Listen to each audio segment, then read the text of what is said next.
দর্শক ও ইন্ডাস্ট্রি তাকে মিয়া ভাই হিসেবে বিবেচনা করতেন শেষ পর্যন্ত।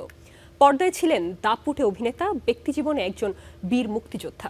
বাংলা সিনেমার জনপ্রিয় অভিনেতা আকবর হোসেন পাঠান দুলু ওরফে ফারুকের ৩য় মৃত্যুবার্ষিকী আজ।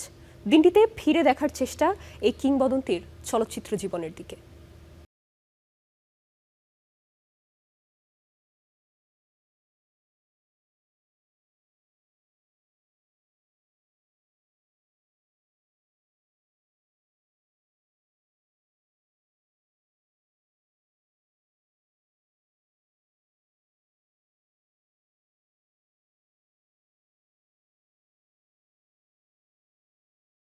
উজ্জ্বল অধ্যায়ের নাম ফারুক, যিনি সবার কাছে শুধুই একজন নায়ক নন, ছিলেন আপন মানুষ।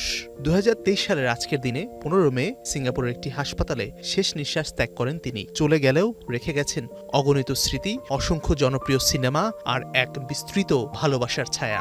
রাম শাম জানি না, ভূতের বাড়ি চিনি না, তোমায় সখী ঘরে নিবার চাই। 1948 সালের 18 আগস্ট ঢাকায় জন্মগ্রহণ করেন ফারুক। 5 বোন ও 2 ভাইয়ের মধ্যে ছিলেন সবার ছোট। শৈশব, কৈশোর আর তারুণ্যের পুরো সময়টাই কেটেছে পুরান ঢাকার প্রাণচঞ্চল পরিবেশে। ভালো জুটছে আমার কপালে।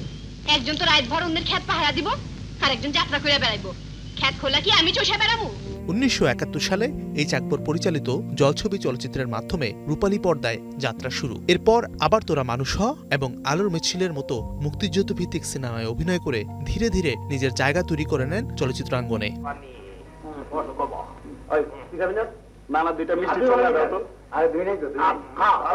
তবে 1975 সালে সুজন সুখী আর লাঠিয়ালের সাফল্য বদলে দেয় তার ক্যারিয়ারের গতিপথ। লাঠিয়াল চলচ্চিত্রে অভিনয়ের জন্য অর্জন করেন জাতীয় চলচ্চিত্র পুরস্কার। 1987 সালে মিয়া ভাই সিনেমার তুমুল জনপ্রিয়তার পর দর্শক তাকে নতুন এক নামে ডাকতে শুরু করে। সময়ের সঙ্গে সেই নামই হয়ে ওঠে তার পরিচয় আর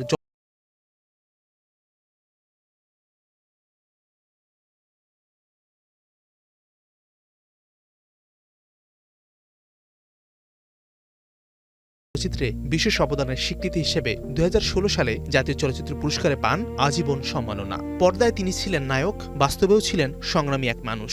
সময়ের স্রোতে মানুষ হারিয়ে যায়, কিন্তু কিছু নাম থেকে যায় ইতিহাস হয়ে। ফারুক তেমনই এক নাম, যিনি আজও দর্শকের হৃদয়ে বেঁচে আছেন মিয়া ভাই হয়েই। আরে চিনতে পারো না, ও তো আমার নবীতুন। নবীতুন নবীতুন দেখি ডাঙ্গর হয়ে গেছে। মায়ের ছেলের ডাঙ্গর হইতে আর কয়দিন লাগে? একজন অভিনেতা, একজন মুক্তিযোদ্ধা আর এক প্রজন্মের আবেগ। মিয়া ভাই ফারুক যেন দৃপ্ত পায়ে আজও হেঁটে চলেছেন সিনেমা প্রেমীদের মানসপটে।